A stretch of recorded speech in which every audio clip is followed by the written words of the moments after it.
Welcome back then folks to day 4 of Special Projects pack number 20, and this one is kind of a 2-in-1 build, depending on if you want to have a nostalgia trip down Gran Turismo's memory lane or Forza's memory lane, because this is one of the relatively few occasions where a weird aftermarket tuner car has actually appeared in both. So as you can kind of tell, the version which I'm replicating is from Forza's past in the form of the TOMs T020, but also Gran Turismo 2 had this car.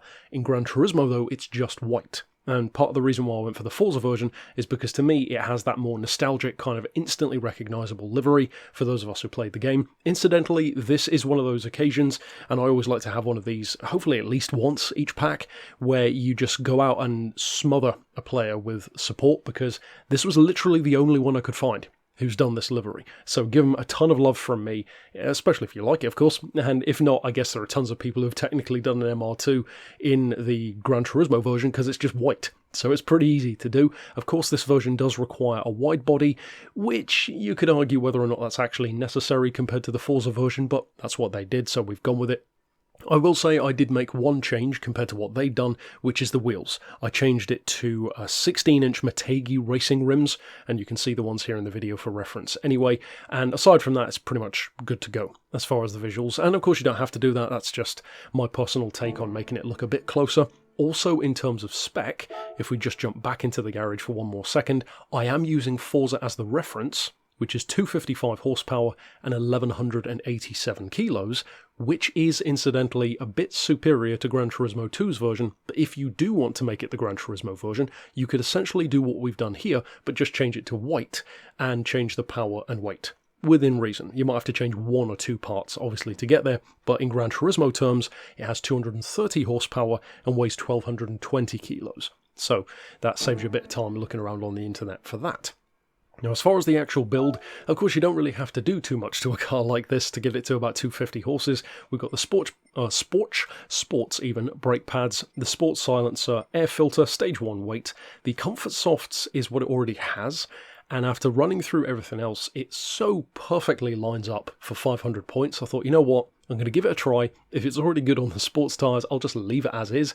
And it turns out they're already good enough for this kind of level, so there's no real need to have a crazy high point level on it. As far as the club sports section, we've got the clutch and flywheel, the sports brake discs, the ballast as well. For the semi-racing stuff, of course, we've got the fully customised diff and the height-adjustable sports suspension. For the racing stuff, there's basically nothing there to worry about. For the extreme stuff, I haven't even bothered with the steering angle adapter, and after driving it, I don't think you really need to. And for the extreme stuff, or I should say the ultimate stuff, there is nothing there either. So, like I said, it's a very, very easy build to do, and I guess if you want to make it the Gran Turismo version, you could maybe just not go with the air filter, or perhaps the exhaust. And obviously, as far as the weight, that's pretty easy. Just add a bit more ballast. Job done. Now, as far as the actual bits and bobs that we've done to it, 125mm is the ride height. That sounds extremely high. As you can see, it definitely isn't though. And if you do have a quick look on Google, at least in the Forza case, it's not that low to the ground. So I didn't want the car to look too slammed. Plus, of course, with Gran Turismo's physics, it's less of a chance of it to bottom out under braking. 1 on anti-roll, of course, is fixed with the suspension, 25 and 45 for the dampers, 2.05 for the springs, so not too crazy on that. Half a degree of camber, so again, fairly minimal for what it is. And of course, the toe is already set. They actually give it quite a lot of toe on the back, towed 40 in, which seems a bit hefty for a little car like that, but sure, it works, I guess. As far as the diff, 10, 30 and 20, so nothing too crazy there. If I even changed it at all, I don't recall now. As far as the transmission, of course, that was standard. The power restrictor and ECU, of course, are untouched. You want 44 kilos of ballast, again, if you are going for the Forza version, and I've put that 3% toward the rear to give us the 42-58 split. Because for those curious, yes, that is exactly what it's got in Forza. And as far as the downforce, it's got none on the front, and then I've got the lowest on the back. You might want to change that, because obviously having none on either the front or the rear immediately means that the opposite end is going to have a drastic difference. So I did originally consider having like maybe halfway, like a 50, and then 70 on the back. The problem is, of course, if you do that, and then readjust the points, you're now over 500. So again, it depends what you want from the car. If you don't care about the points and it doesn't matter, I would probably recommend having a bit more on the front. But to be honest, it already handles well as is, so that should just improve it even more, really. And over here, of course, well, you saw it just now, we barely fitted anything, and what we did fit is there. So it's a fairly simple build, which is ironic, given that it is an aftermarket tuner car. Usually they're a lot crazier than that. And all that remains, as always, is to jump out to a circuit and show you what this little bruiser can do in action. Now, if I recall, I think this might actually be the first MR2 I've done in special projects,